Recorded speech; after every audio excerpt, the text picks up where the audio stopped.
Welcome back to State of Decay 2 and the Assembly. We're fighting off a siege here, and there's now a whole horde that's come by to join the party. I'm gonna run inside. Let my friends deal with these people. I'm actually kind of glad that a horde happened by because I've got a bounty to destroy a horde. I'm gonna let the people with all of the free ammo do the shooting. How's my audio, by the way? All right, that's 3 out of 7 hordes killed. That's good. So anyway, our goal at the end of the last episode was to try to satisfy these people who are asking us for meds, because I'm trying to complete missions that will give me influence so I can move to a fancier base. La Coalition was suggesting, yes, that there is a doctor's house. You can't quite see what I'm looking at here. That there is a doctor's house right next door. So this spot is actually really likely to have meds. And they're asking for meds, and I'm like, hey, have you checked next door? But you know what? Some people, you can't just give them good suggestions. You got to do everything for them. So let's head down there and grab those meds for those nice people. We'll go next door, we'll grab the meds, we'll hand them over, and then actually, Fanning, the guy that I'm playing right now, is not in very good shape. So we're probably going to switch characters at that point and go and find something else to do. Though I guess while we're out there in the field, we should probably go and swap out this one bounty that I have, that I've completed, so that I can. So a lot of the bounties that are out this month, that are brand new this month, which are, you know, the only ones I can do because I go through the bounties so quickly and so regularly that I typically have no bounties at all. The only bounties I ever do are the ones for the month that I'm in.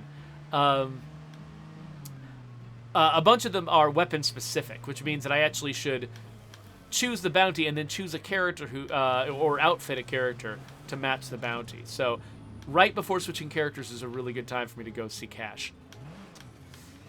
So let's pull over here.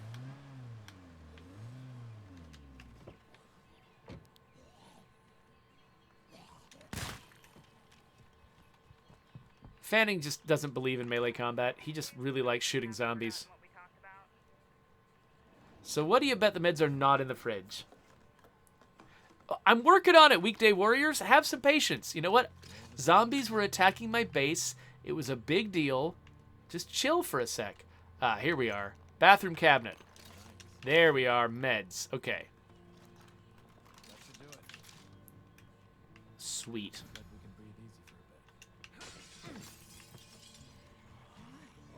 All right, these guys are not blood plague zombies, so I'm a little less scared of them.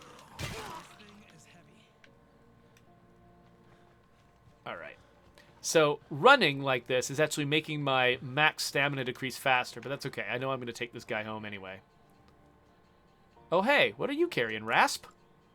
Here you go, have some meds. And that's it. Okay, well, you're welcome, I guess? You ingrates? Oh, wait. Oh, zombie's about to get on my door. Nope, get off my door. Get off my door, get off my door. All right, let's head down south to see cash. Avoid the nice bloater that I can see on my mini-map.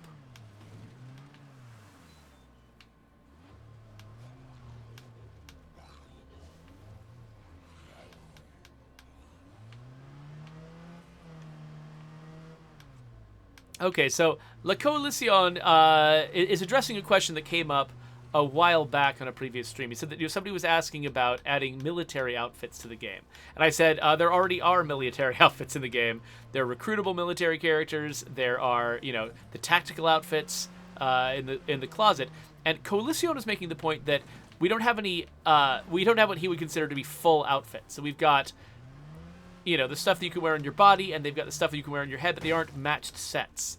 And so it doesn't feel like there are outfits. Like there's like sort of a World War II era helmet, but no World War II era uniform. Or there's like this, you know, modern uniform, but no modern headgear.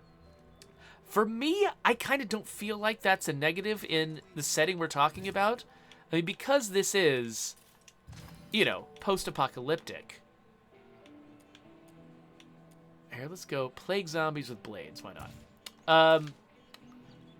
Because it's post-apocalyptic, I mean, having our characters wear sort of ramshackle outfits is kind of appropriate. It's sort of like exactly the way it kind of should be in my mind. That said, though, we have, in particular, I know a lot of players complained about the fact that the boonie hat was only in Arctic camo, which is not a type of camo that we have a ton of in the game. And there's all these other camo patterns that might be, you know, well served by a beautiful hat like that. And so, yeah, so I definitely heard that. And so, you know, we have put serious consideration into maybe extending the boonie hats at some point in the future to cover more camo types. But no specific promises about whether or when. But yeah, so that is something that we've taken seriously and paid attention to. So, you know, because that boonie hat is really cool, but having it only available in Arctic camo does feel fairly limiting, considering that most boonie hats that people wear, that's not the camo that you usually go with. I mean, if you're going to be in a place where you need Arctic camo, you're not wearing a boonie hat. You're wearing like a hood or something. It's, you know, really cold.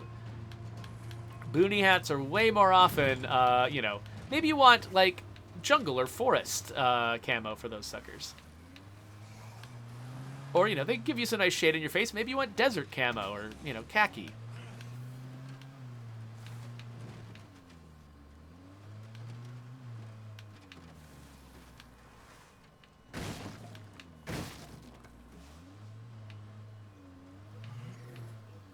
So, Zedric says we also need Arctic camo on the army hat. Oh, you mean like the sort of regular army hat to get the Arctic camo? I think, yeah, it would make sense. I mean, camo is about the easiest texture to randomly apply to arbitrary articles of clothing.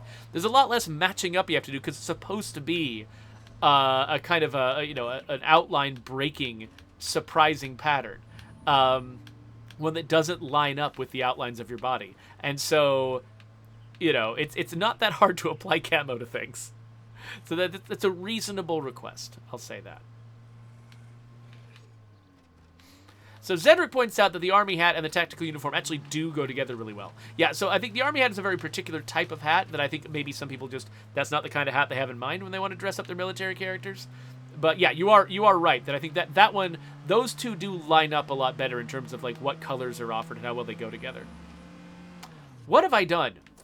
I've completely passed. I just started driving down the road. Okay, I actually do this in my regular life.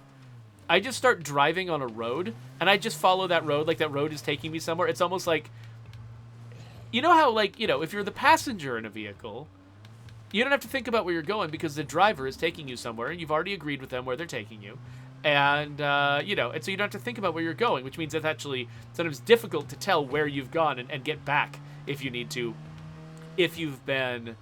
if somebody else drove you. That's how I am with roads. And like sometimes I act like I think a road is just going to take me where I want to go without me having to engage at all. And so I'll just end up, you know, going way past my turnoff and just following the road and I'm thinking about something. I'm having a, I don't know, a political argument with a straw man in my head, or I'm just, sometimes I'm lost in thought about, you know, some feature I want to put in State of Decay or whatever. I'll just be thinking about something.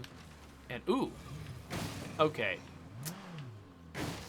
So I've got a bunch of blood plague zombies, which are the things I need to kill for my current bounty. But who's got a blade? Do you have a blade? Yeah, you got a blade. Okay, this guy's got a blade. Guillermo the kid. It's time to go kill this horde's worth of zombies.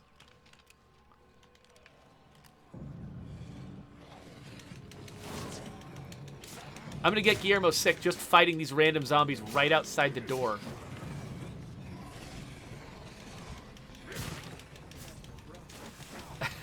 Watch him get sick. Oh, look at this. Look at this garbage. Okay, let's thin the herd just a little bit. All right. This is so stupid. What am I doing?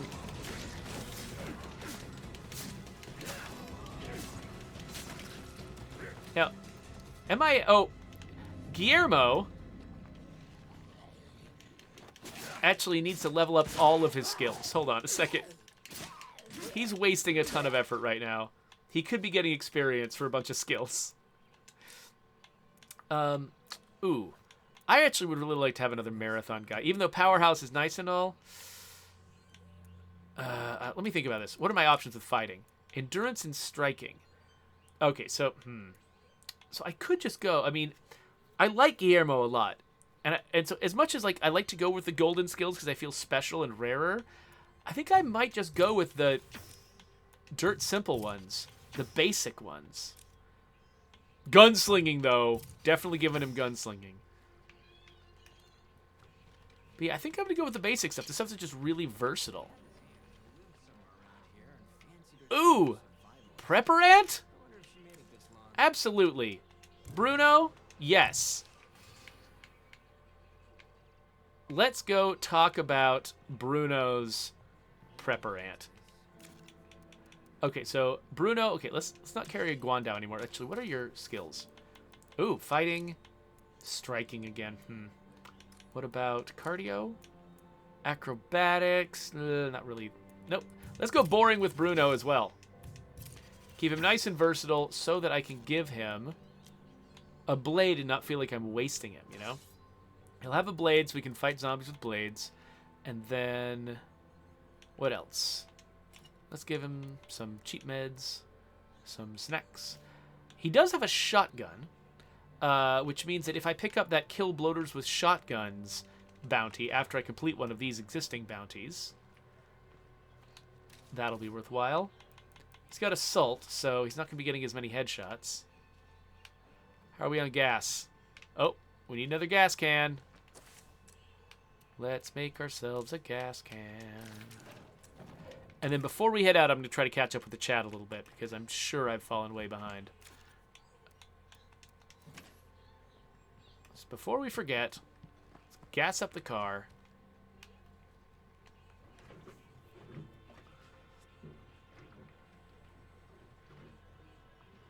So, Relly the NPC had something really nice to say. They said, hey, just wanted to tell you that I feel like this franchise is conceptually beautiful and has an immense amount of potential, which I'm sure you already know. Love you guys with every gaming fiber in my body. Wow, Relly, thank you so much for saying that. That really makes my day. So, yeah, I mean, I absolutely, I joined this team, you know, after they'd already made the first game. And so I was a fan of this franchise before I ever joined it. And so I agree with you. This game is conceptually beautiful and it's got a ton of potential. And so, yeah, so I'm just, you know, we're just still always looking for ways that we can sort of have the reality line up with sort of the ideal. Because, yeah, you're right that State of Decay, it's one of those things where we put a proposition out there, you know, it's like, hey, it's a survival game inside, you know, a sort of a simulated zombie apocalypse. And it's a great idea that, like, people, you know, when they hear that idea, they really glom onto it. They're like, oh, I want to play that game. And the downside happens when some people get into the actual game and they're like, oh, this isn't what I thought it was going to be. It's missing things that I was looking for in that experience, and they'll drop off. And so I think our job isn't to come up with a new vision for the game. It's to come up with better ways to fulfill that. You know, players come to our game with this fantasy in their head of like what it's going to be like. And our job is to get as close to that fantasy as we possibly can. So, you know, I mean, the fact that we have the fantasy at all, you know, is what draws a lot of players into our game. And I really appreciate it when players come in here and play it. But I think there's so much distance between where we are now and where we could potentially go that it's just a very satisfying franchise to work on. There's some franchises where it's like they had a great idea and then they executed on it. And then it just feels like, oh yeah, let's just make some more of this, you know? And there aren't a lot of places to go without like violating the franchise. I don't think we're in that situation. I think that we've got a lot of untapped potential. The things we just haven't discovered are fun yet in our game. So what was I doing? Prepper Ant. That's what I'm doing. Heading down here. Oh, and there's also an infestation. Let's actually, you know, let's grab a little bit of fire too, because we should go down and deal with that infestation while we're out. Let's grab some crap fire. Let's just grab some crap fire. Just in case things get bad. Alright, but Prepper Ant first.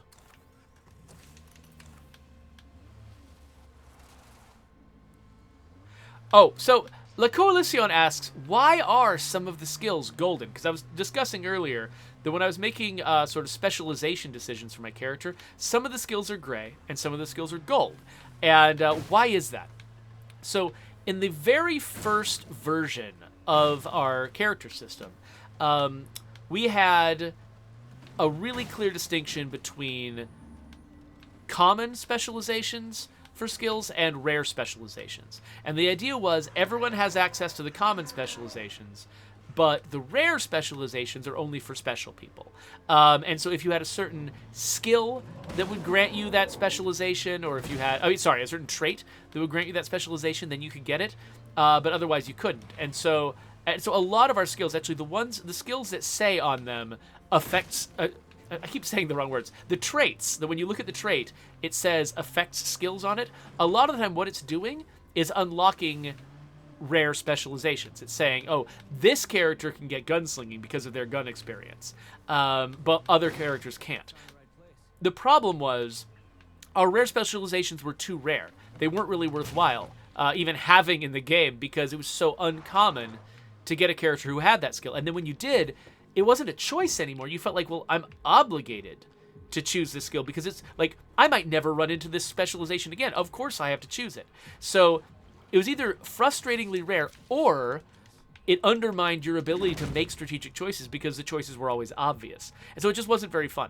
And so, we got that feedback from, people, inside the studio playing the game.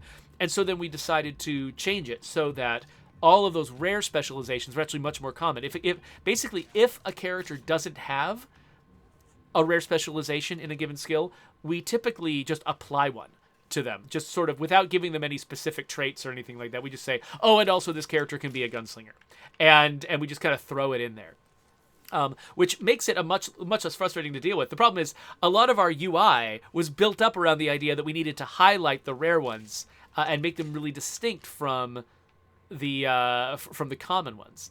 And so that UI is still there. We've never changed it. And so marathon, endurance, stealth, and the other one. I'll have to have a look and remind myself what it was. Let's have a look. Okay, so marathon and endurance are the default ones for cardio and fighting. I think it was stealth for wits, and I think it was weapon handling. I think it's weapon handling for firearms, for whatever, shooting. Those all show up as gray, and the other ones show up as gold. And it actually, oh gosh, and it actually doesn't mean much because also on top of the fact that we have invisible traits basically that give you access to the rare specializations, we also have a lot of common traits that eliminate the defaults. And so really there's like no difference between the default traits and the rare traits now. The default specializations. I'm going to keep using the wrong words here. There's no difference between the default specializations and the rare specializations. Not anymore. But the UI is still there. And I don't know, maybe we'll do something with that UI. I mean, it's not an emergency for us to fix it, for us to make them all match, because whatever, it doesn't hurt anything. Most people just look at it and be like, oh, huh, shrug. And, oh, hey, I got ammo in a house. That's not extremely common. The Windmill Farmhouse. I should remember that.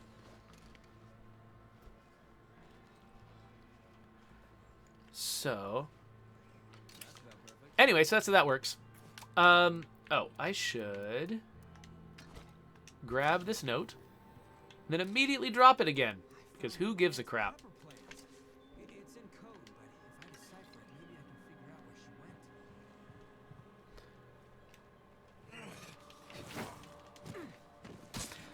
So Artalvo suggested, we've been talking about different outfits and things that might be interesting to put in the game.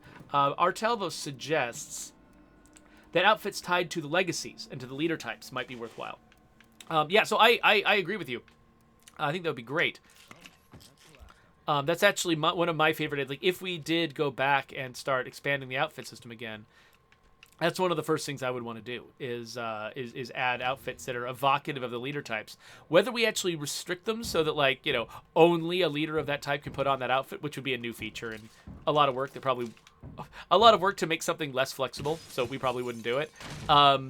Or if we make it so that anybody can wear them. Either way, it just seems like a really valuable thing to include. I'm missing one container. I have no room in my inventory, but it's going to drive me crazy. Oh, yeah, I probably don't have any room for whatever this is. Oh, no, it's a rucksack. I do have room. Nice. Oh, I keep forgetting. Okay, so I've got a character with Assault. Okay, so that was actually the one time this month that anyone in the world used that ability. Like, seriously, like looking at our telemetry, no one ever uses the Assault kick. It's just not worthwhile at all. Like, why would you ever do it? Okay, let's head down here. So yeah, statistically, that Assault kick you just saw was probably the only one that happened anywhere in the world this month.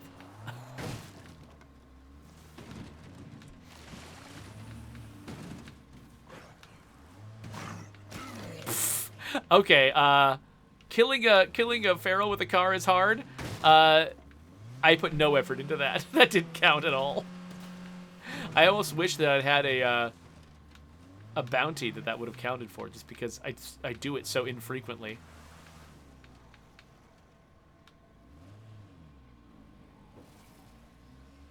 Okay, so it looks like... Okay, one thing I've noticed, by the way. I'm not seeing nearly as many infestations. Oh, gosh. Dang it. I should have gotten out and dealt with that earlier.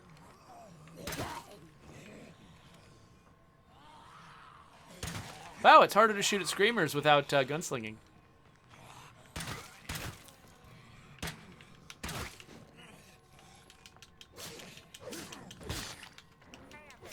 So Blood Plague zombies get the blade, obviously.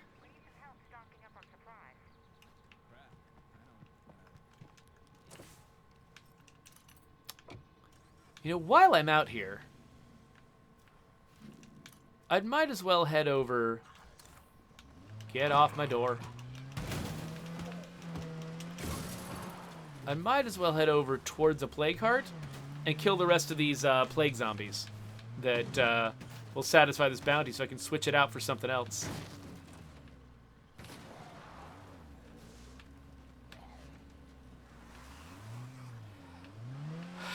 So, La Coalición asks, how hard would it be to extend the character system so that, for instance, you could get a character with Marathon, and then on top of Marathon teach them acrobatics, and get special abilities on top of Marathon and acrobatics. They're like special parkour abilities. So some of that would be easy and some of that would be hard. No, okay, easy. Nothing's easy. It's game development. Everything is time-consuming and obnoxious.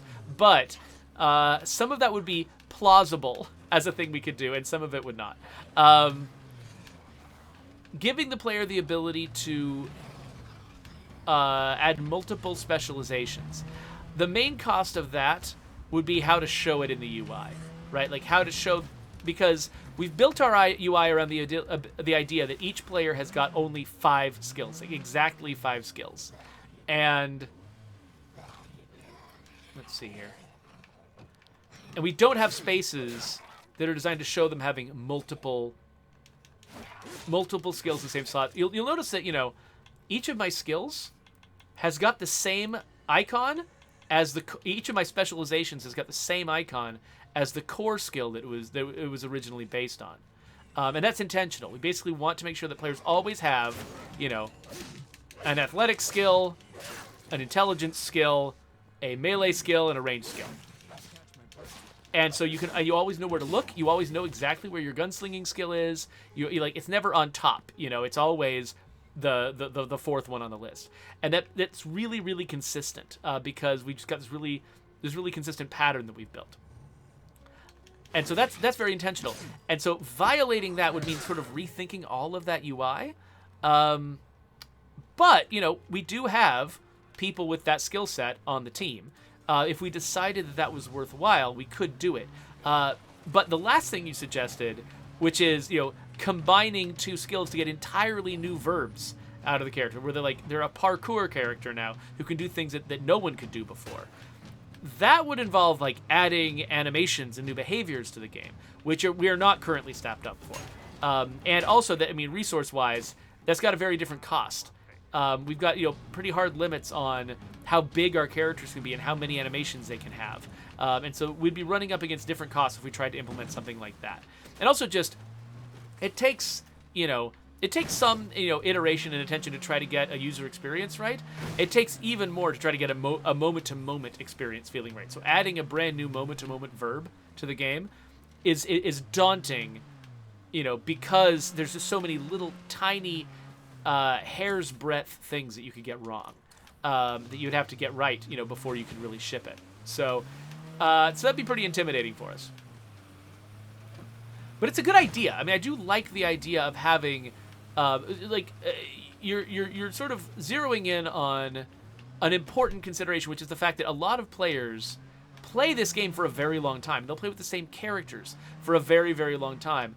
But characters max out their own potential really fast. And there aren't a lot of ways to, there aren't a lot of opportunities to sort of more deeply progress. Oh, right. I keep forgetting I'm not a gunslinger. We don't offer a lot of ways to continue. Aha, look at that. I used a stamina item. We don't have a lot of ways for you to continue to develop a character after that initial progression when you first recruited them and you just go and, do all the normal actions for a while until their skills level up.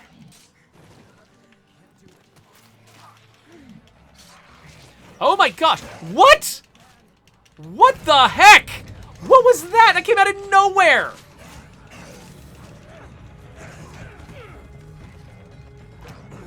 Pfft.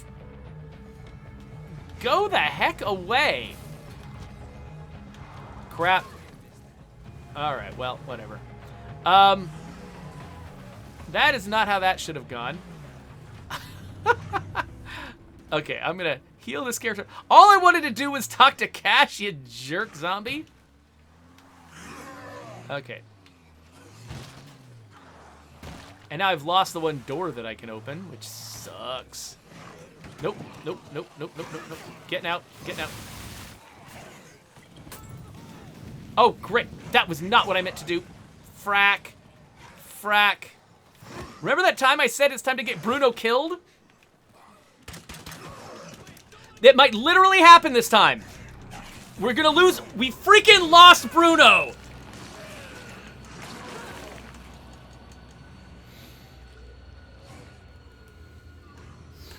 We lost Bruno over a trip to the bounty broker. What the crap? Why didn't I just run away? Why did I get it? Why did I think I could fight that freaking feral? What's wrong with me?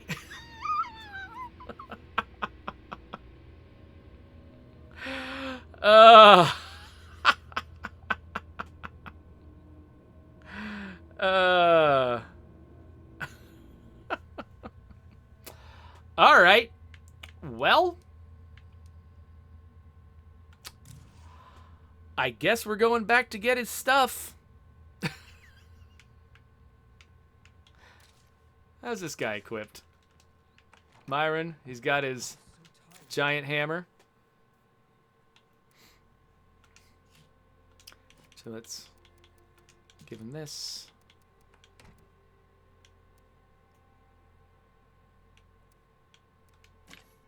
So I've already scouted this place, so I think I don't actually need to run down there to get the car. I've got another car. Oh, wait. I'm trying to remember. Did Bruno have a repair kit? I think he didn't. I'll need a repair kit. Because I think that car ended up in really bad shape. You know what, Survivor in Need? I've got bigger things to worry about. All right, well, I've still got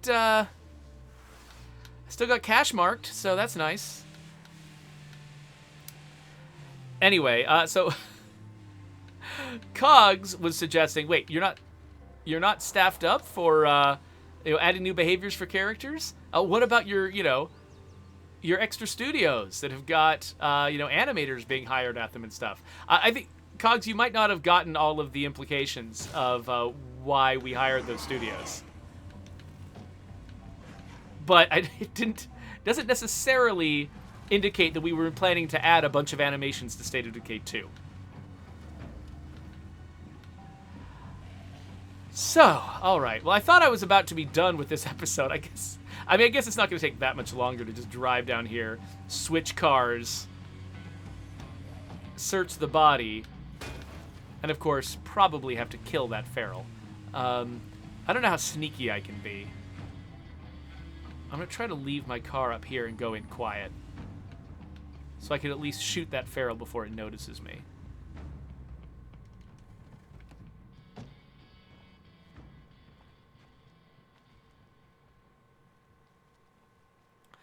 Okay, so Coliseum was actually suggesting not that... See, in my head, when you said a parkour skill, I immediately imagined that you meant a skill that does new things. But what you were suggesting was actually letting us choose multiple specializations and then just have a different name for the skill that covers both specializations. That makes sense. So having, for instance, like you said, marathon and acrobatics, calling it parkour and having it do all of the things of marathon and acrobatics. So we actually do have skills already that combine other skills, which is the red talent skills, right? They're all all four of the specializations for a given skill. So, I don't know, zombies with blunt weapons, I guess, whatever. This does not count as a blunt weapon because we can't have nice things. Okay, there's the feral. Does he see me, or is he just... Whew! Okay, that actually worried me. So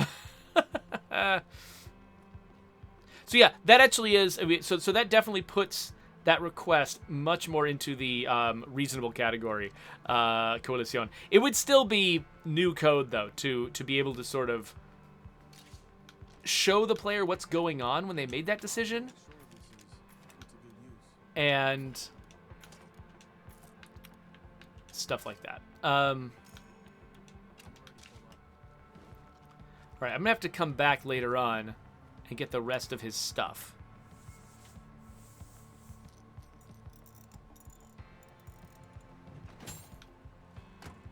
But yeah, so I think the main... to actually go through with your full suggestion, Coalition, I think what we would need to do, we would need to create a new user experience, a new set of UI, a new set of choices for the player that actually shows what's going on and makes it really clear. Because an idea like that, it works really well in your head. What am I doing? I was not trying to go back to Cash. I was trying to go back to Bruno's dead body.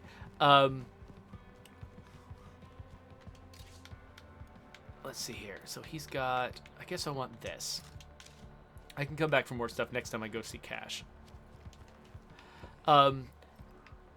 So yeah, so it's easy for you to sort of imagine in your head, but for a new player trying to learn how the game works for the very first time, coming from nowhere, it would be a lot harder to sort of communicate how it works without... it's not intrinsically hard to explain the idea of leveling up a skill multiple times and specializing in different ways. That theoretically, that's not a hard thing to show, but it would be hard to show it with the current UI that we have, the current flow of information that we've sort of created. So we would need to rethink that from the ground up and build all new UI, which isn't impossible, but it makes it, it's not just a trivial tweak to the game that's really easy to implement and test. We would have to kind of re-explore a UI from the ground up, which doesn't mean that we definitely shouldn't do it, but it would just be a bigger deal.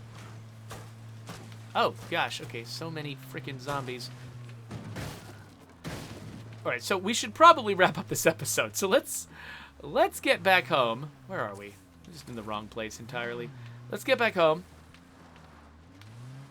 And let's assess where we are.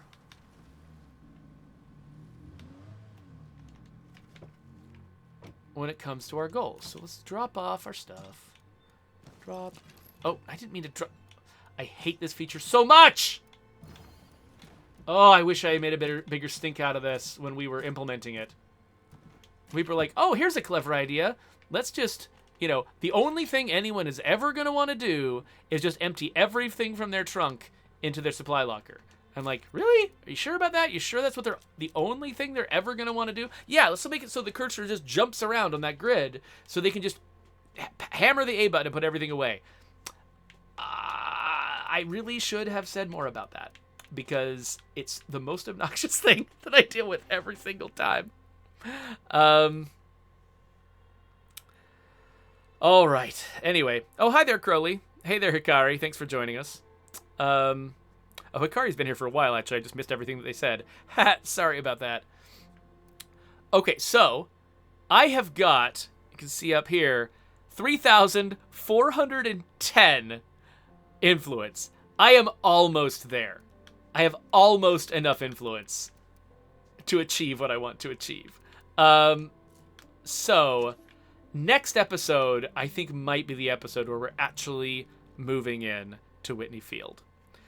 For right now, though, I'm going to catch up with the chat a little bit, but then we're going to end this episode here, and we're going to start a third episode of the day to go down there and actually, wrap things up and claim Whitney Field. So,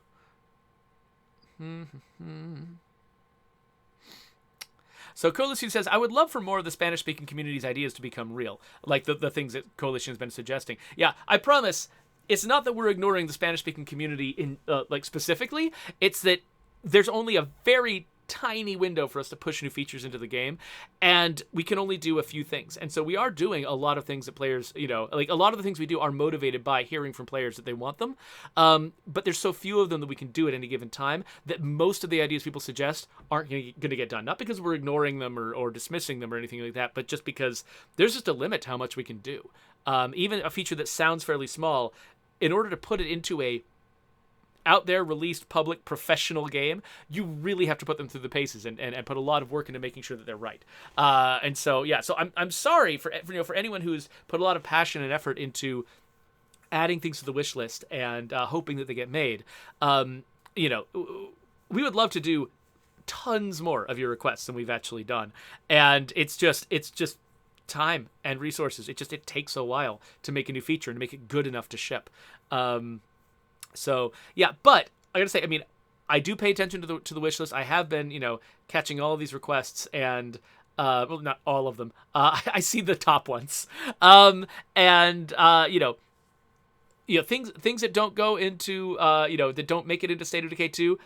They can be inspirational as we're working on the next game or the game after that. Like this communication that we're maintaining with our community, even if it doesn't have like an immediate direct effect all the time, even if you make a suggestion that we can't, or for whatever reason decide that we can't, that we're not going to put into the game right this second, that doesn't mean it doesn't have an effect. We are getting a nice, really sort of clear picture of what people hope for from this game, and that does inform a lot of our decisions, even in sometimes in subtle ways. So La Coalition, when it comes to very specific narrow suggestions, like La Coalition just brought up the question of a SWAT outfit being something that some players want. Accounting for like very specific like content requests like that, a lot of the time we get so many of them and they're all so different from each other that a lot of the time it's almost just sort of like drawing out of a hat whether we actually do any particular one. It's the ones that are more likely to have an impact are like systemic change, like changes that suggestions for changes that would that would change the nature of the game and sort of alter the way the way that the fantasy of our game plays out. Those are the ones that are going to matter the most to sort of our long-term development. Very specific things like, can I have this exact kind of hat in the game, are usually in a pile of like 50 other suggestions that are just like that, and they're not necessarily going to be the ones that are going to have the biggest impact on the shape of the franchise going forward. So anyway, Type Metal says that they want a bloater mask to match the Juggernaut mask. Honestly, the mask is so like melty, like it's so. How could you even tell necessarily that it's not a bloater mask?